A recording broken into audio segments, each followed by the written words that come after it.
Bapak Dr. Andes Muhammad Syarif Bandu MM, Kepala Perpustakaan Nasional Republik Indonesia, dengan pidato berjudul Arah Kebijakan Pemerintah dalam Pengelolaan Naskah Nusantara, dan pidato kunci yang kedua dari Profesor Dr. Nurhayati Rahman dari Universitas Hasanuddin berjudul Mempertegas Posisi Naskah sebagai Identitas Masyarakat Indonesia.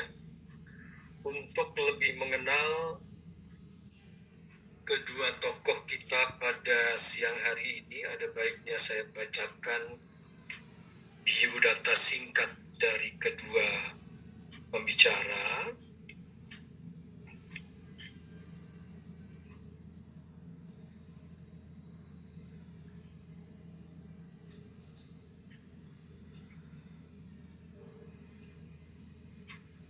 Baik, Bapak Dr. Andes Muhammad Syarif Bandu, putra kelahiran Makassar, 18 Januari 1964.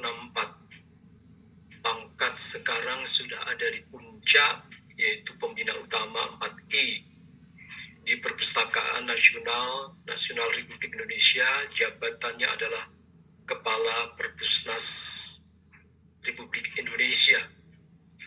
Alamat kantor kita semuanya tahu, Jalan Merdeka Selatan nomor 11, Jakarta Pusat. Pendidikan formal S1 Visipol Unhas Makassar, kemudian S2 STIE Bunggaya Makassar juga. Pendidikan non formal begitu banyak diklat dan diklat struktural serta diklat fungsional, tapi saya ingin mengenalkan bahwa sejak mulai beliau menjabat pada tahun 2016, beliau mempunyai komitmen yang besar terhadap pengkajian naskah Nusantara. Jadi sampai saat ini saya kira sudah ratusan, saya tidak bisa menyebut berapa ratus persisnya, naskah-naskah Nusantara sudah diterbitkan di bawah penerbit Perpustakaan Nasional Republik Indonesia. Saya rasa ini kontribusi yang sangat signifikan bagi kajian naskah Nusantara, karena sebelumnya kita tahu bahwa akan sulit mencari transliterasi naskah-naskah Nusantara yang dapat dijadikan sebagai bahan ajar untuk mahasiswa tingkat awal, terutama untuk mengetahui persis khazanah sastra Nusantara.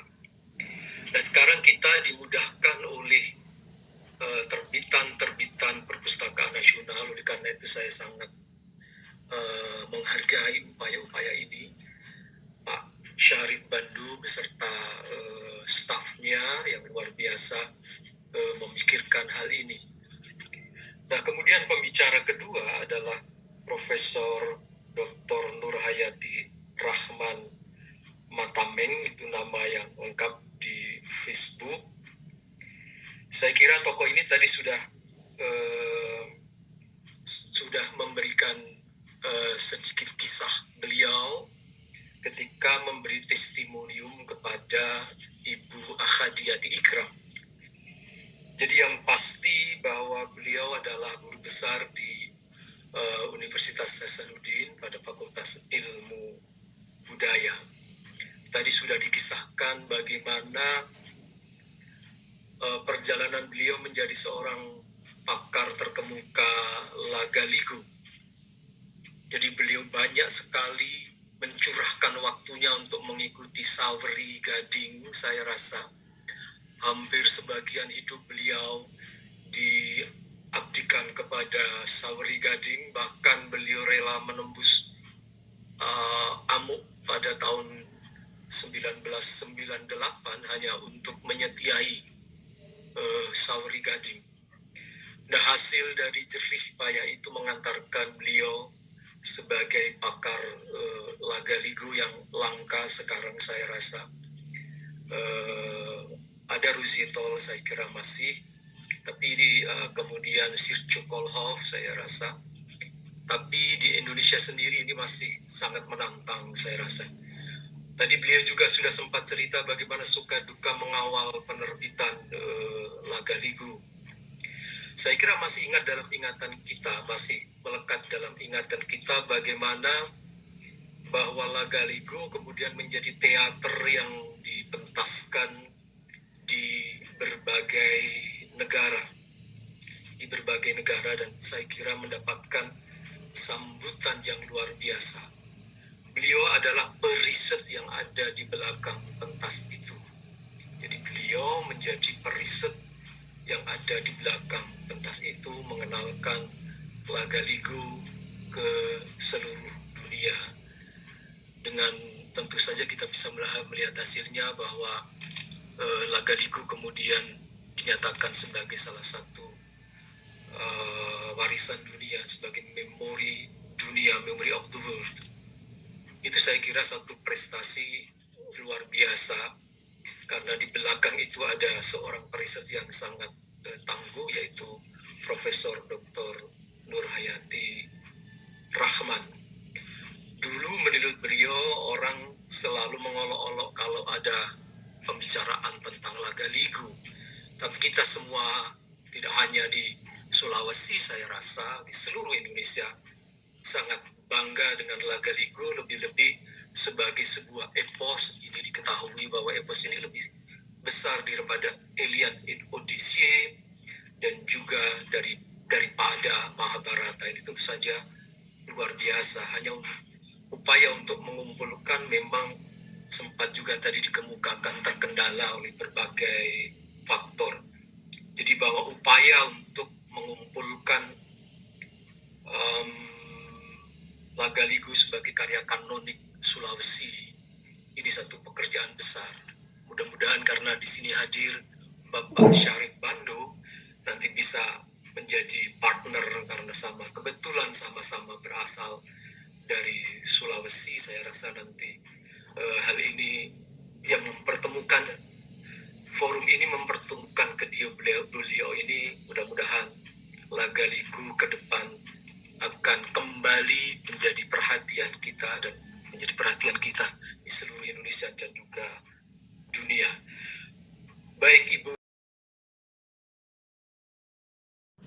Saya ingin mengucapkan sebelumnya ucapan selamat saya dari PM kepada Manasya yang usianya sudah mencapai 25 tahun. Saya pikir tidak banyak lembaga nirlaba ya seperti Manasya ini yang bisa bertahan lebih dari 20 tahun. Banyak sekali lembaga-lembaga yang kolaps kemudian hilang, walaupun awalnya itu menjadi lembaga yang sangat besar bergengsi, cuma kadang-kadang karena komitmen atau visi yang mungkin berbeda atau berubah sehingga tidak bisa mengikuti perubahan-perubahan itu sendiri.